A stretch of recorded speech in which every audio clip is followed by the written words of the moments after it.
بسم الله الرحمن الرحيم السلام عليكم ورحمة الله وبركاته وعنا ونكسر صاحب بضي يوم من البلاد الدنيا ده كيجوكتان waxaad ku soo dhawaataan wararkii ugu dambeeyay ee dagaalka ka soconaya gobolka bariga dhexe gaar ahaan dagaalka culus ee u dhaxeeya dawladda waddanka Mareykanka iyo Iran aynu eegi doonaa weerar goordhow ka dhacay dhulka xoog lagu haysto Israa'iil waynu eegi doonaa Hezbollah iyo duqeymo culus ka geysatay magaalooyin ku yaala dhulka Falastiiniyiinta xoog looga haysto waxa kale oo barnaamijka ku soo qaadan doonaa dawladda waddanka Bahrain oo iyana si kulul uga hadashay duqeymaha culus ee lagu hayo wadamada Khaliijka xogayii hore dawladda waddanka Mareykanka Antonio Blinken oo isaguna si yaab leh uga hadlay waxa Israa'iil damacsan tahay waxaana ka digay Donald Trump ayuu fariin u jeediyay barnaamijka ayaan ku soo qaadan doonaa dawladda waddanka Iran oo goor oo duqeymo culus ka geysatay gudaha waddanka Iraq haddaba xagee la duqeeyay barnaamijka ayaan ku soo qaadan doonaa adeed badu mahadsantiina soo dhawaada haddii ay tahay markii kugu horeysay kanaalkana soo booqato fadlan subscribe si loo wadaag saaxiibadaada muuqaalka aragtidaada ka dhibay soo dhawaada waa hagaag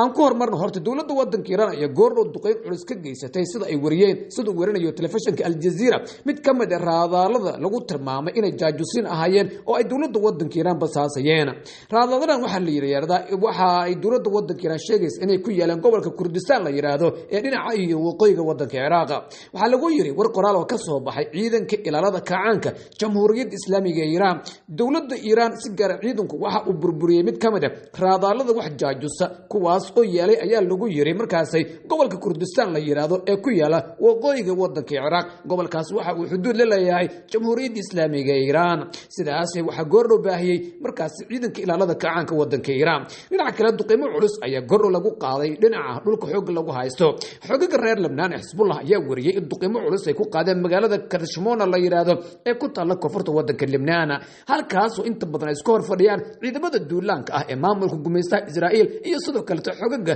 naftooda difaacaya reer Lebanon inkastoo dagaalka gobolka bariga dhexe uu ka soconayo wajidiisu ay kala duwan yihiin haddana dawladda waddanka Iran ayaa duqeymo culus ka geysanaysa inta badan wadamada gobolka dhamaantoodna waxa la weeraraya Iran in si aan naxariis lahayn u beegsanayso goobaha ay leeyihiin militariga dawladda waddanka Mareykanka iyo maamulka gumeystaha Israa'iil warbaahinta maxalliga ah ee gudaha waddanka Iran ayaa iyaguna weeraraya dhowr weerar in lagu qaaday gudaha waddanka Iran warar kale ayaa iyaguna sheegaya in istag Imaaraadka Carabta ay weerartay dawladda waddanka Iran laakiin wasaaradda arrimaha dibadda dawladda sultanka Imaaraadka Carabta iyaduna goordhow war ka soo baxay waxa sheegtay warkaas in aanu waxba ka jirin waxa kale ay wasaaradda arrimaha dibadda Imaaraadku ay sheegtay iyada ilaa iyo hadda in ay difaac ku jirto kaliya dawladda waddanka Sacuudi Carabiya waxay sheegtay laba nin oo u kala dhashay wadamada Bangladesh iyo Hindiya inay ku geeriyoodeen weerarada markaas ee dawladda waddanka Iran ay ku beegsanayso saldhigyada militariga ee waddanka Mareykanka ee markaa ku yaala gobolka bariga dhexe inkastoo su'aalo badan la iska weydiinayo shaqaalahaas ama labada qof ee ajnabiga sida leeyahay inay ku geeriyoodeen wax ay haayeen mararka qaar waxa dadka qaar ay leeyihiin suurtagalnimada waxay ahaayeen laftirkood askar caloosh u shaqeystayaal oo la howlgalaysay dawladda waddanka Mareykanka waa si ay dhici kartaa iyagoo goobahooda joogana in markaas weerarkaas uu markaas ku habsaday waxa ay sheegtay boqortooyada Sacuudi Carabiya wali inay si weyn uga sii xun tahay duqeymaha ka soconaya dhulka Sacuudi Carabiya oo ay Iran ku bacsanayso markaas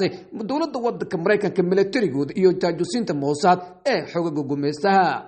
dhinaca kale dawladda waddanka Bahrain ayaa iyadana goordhow duqeymo culus lagu qaaday wasaaradda arrimaha dibadda dawladda waddanka Bahrain ayaa iyagana si kulul u cambaaraysay weerarada dawladda waddanka Iran ay kaga argoosanayso Mareykanka iyo maamulka gumeystaha wadamada Carbeed ee gobolka ku yaala waxay muddo badan u nacamlayaan reer galbeedka iyo Mareykanka hadda xaalku waa ku liitaa inkastoo muddo 2 sano ah reer Gaza ay dhibaato culus ku jireen xaaladda dagaal ee magaalada Gaza ay ahayd mid aad u murugaysan iyagu si wanaagsan ayay ugu faraxsanayeen waliba waddanka Bahrain waxa la xasuusanayaa tirar 2 mar waxa martigirisay markaas dadaal ka dhan ah weerar lagu qaado markaas iyo dagaaladii xilligaas ka sii socday magaalada Gaza dunida waa tu ilaahay yiri watirkal ayaamun daawil waxa beena naas maanta magaalooyinka waaweyn Arbeed ayaa holacaya waxay muddo badan dhaqaale ku raaxaystaan iyo hodheelo dhadhar laga dhisaaba maanta diryanka madaaficida iyo duqeymaha iyo diyaaradaha droniska ah ee dawladda waddanka Iran ayay dugsanayaan daarihii dhadheera ku yeelay Dubai iyo gobolka bariga dhexe intooda badan gaar ahaan khariijka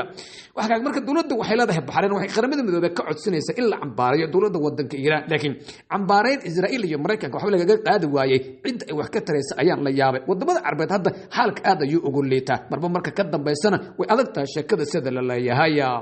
waa hagaag dhinaca kale maamulka gumeystaha ayaa iyaguna goordhow waxa sheegeen in duqeynta ay sii wadayaan oo sidoo kale toona dawladda waddanka Iran kanaanka afhayeenka ciidanka maamulka gumeystaha dawladda waddanka Iran ayaa waxa uu sheegay in duqeynta culus ee markaas ay ka wadaan dawladda waddanka Iran ay si laba jibaari doonaan laakiin sidoo kale to iyaguna afayeen sare oo hadlay ciidanka ilaalada kacaanka jamhuuriyadda islaamiga Iiraan ee isaguna wacd ku maray Mareykanka Israa'iil inaan gobolka bariga dhexe ku nasan doonin waxaana uu sheegay dagaalkan iyaga bilaabay laakiin wuxuu yiri joojintiisa mas'uuliyad annaga ayay naga saarantay ayuu yiri waxaad moodaa ciidanka ilaalada kacaanka waliba si culus inay dagaalku soo galiyeen afhayeenka ciidanka militariga maamulka gumeystaha ninka la yiraahdo Evel Divrin ninka la yiraahdo ayaa ku sifeeyay weerarada maamulka gumeystuhu ay ku qaadayaan magaalooyinka Beirut oo caasimadda waddanka Lebanon iyo hudheelo gaar ah halkaas ku yaal inay ku dileen saraakiil sarsaro ka tirsan ciidanka ilaalada kacaanka gaar ahaan garabka la yiraahdo yacni ciidanka Qudus loo yaqaano laakiin ilaa iyo hadda dawladda waddanka Iiraan marna ma shaacin ciidanka ilaalada jamhuuriyadda islaamiga ah ee Iiraan wali hadalkaasi kuma dhawaaqeen dhinaca kale wasiirka arrimaha dibadda dawladda waddanka Iiraan Abbas Araghchi oo isaguna goorna warbaahinta la hadlay ayaa si weyn u weeraray Mareykanka iyo maamulka gumeystaha Israa'iil waxa uu yiri mudane Abbas Araghchi Mareykanka iyo Israa'iil waxa isku dayayaan in si wanaagsan markaas in xabad joojin la gaaro waxa jirta buu yiri fariimo badan oo nagu soo dhacaya kuwaas oo naga codsanaya oo isla markaana sheegaya Mareykanka iyo Israa'iil inay wakiil ka yihiin lana doonayo dagaalka in la soo afjaro laakiin Abbas Araghchi oo warbaahinta la yiraahdo CNN markaa wareysi siinayay ayaa yiri rayidda Mareykanka iyo maamulka hadda saaxadda dagaalka ma taalayo yiri mar dambe ma doonayna ayuu yiri dagaal xabad joojina Mareykanka iyo Israa'iil laba albaab mid ayay gali karaan ayuu yiri xaq waxaan u leenahay buuri horta dagaalka intaan doona ayaan wadi karnaa muddo 20 sano iska daayay 47 sano ayaan ku jirnay buu yiri ana ogeeyni buur weerarkan inuu imaanayo diyaar garow dheer oo aan galnay kadibna waxaan ku tashanaynaa buur dagaalka inuu dheeraado dulqaadkeedana waa leenahay ee adkaysi xamuujin ayuu yiri Mareykanka iyo gumeystuhu iyaga ayaa dagaalka bilaabay haddii si aanay adkaysi u lahayn wuxuu yiri mudane Abbas Araghchi waxaan doonaynaa buuro dagaalka si kama dambayso in loo dhameeyo sidoo kale tan weligood ay cadeeyaan maamulka gumeystaha ee dhulka muslimiinta xoog ku haysta Israa'iil iyo sidoo kale tan Mareykanka weligood inaanay weerari doonin jamhuuriyadda islaamiga ah ee Iiraan dhinaca kale haddii aynu eegnana xogayihii hore ee arrimaha dibadda dawladda waddanka Mareykanka Antony Blinken ayaa isaguna maanta si yaab leh u hadlay waxa uu sheegay tan iyo markii uu madaxweyne kasta ayuu yiri Mareykanka soo mara maamulka gumeystaha waxay uga hanjabayeen buu yiri ama ay ku cadaadinayeen Iiraan inuu weeraro tusaale wuxuu yiri xilligii uu joogay buu yiri madaxweynihii hore ee waddanka Mareykanka Donald iyo ninka la yiraahdo Obama waxay isku dayeen buu yiri tirad laba mar ah inay markaas Obama ay dagaal galiyaan isla markaan Iiraan ay weeraraan laakiin Obama ayaa ka diiday buu yiri dalabka Benjamin Netanyahu oo isaguna xilligaas ahaa ra'iisul wasaaraha imaka joogana ahaa maamulka gumeystaha Israa'iil waxa uu sheegay mar walba Israa'iil inay ku hanjabaysay in haddii Mareykanka uu diido inuu Iiraan weeraro in kaligeed ay weerari doonto dabcan yacni ka daadanayaan haddii ay kaligeed weerarto yacni waxay ka wadaa dagaal ayaan lugaha idin gelinaya haddii kale weerarka ila qaada dabcan talo waxay sameyn kartaa haddii la isku fiirsado inta Iiraan ay weerar ku qaada faraha looga qaado dabcan waxay og tahay sida wadaxda Mareykanka gacanta ugu hayso iyo cid walba oo timaado aqalka cad ee waddanka Mareykanka way ku qasban yihiin sida la leeyahay intooda badan inay Israa'iil adoomo u noqdaan inkastoo madaxweyne Barack Obama uu ku guuldarsaday Benjamin Netanyahu inuu dagaal galiyo waddanka Mareykanka iska mid ah xitaa waxa la wariyay muddadii uu talada joogay Obama xiriirkooda inuu aad u xuma isaga iyo Benjamin Netanyahu waxba sidoo weyn isugu mandhaafeen waxa kamid ah arinta qadiyada Falastiiniyiinta iyo deegaameynta xadka ka baxsan ee maamulka gumeystuhu ay ka wadaan dhulka markaas ay xoog ku haystaan marka isagu markuu wuxuu leeyahay Antony Blinken markuu wuxuu leeyahay Israa'iil waligeed buu wuxuu yiri Mareykanka waxay doonaysaa in dhiiqa ay lugaha u geliso Antony Blinken oo si hadlayay ayaa isaguna sheegay dagaal dheer Iiraan la gala guul darro mooyay waxba inaan laga soo faa'iideynin sidaas daraadeed waxa uu sheegay intay goor tahay maamulka waddanka Mareykanka waa inuu si degdeg ah colaad u dhameeyo yiri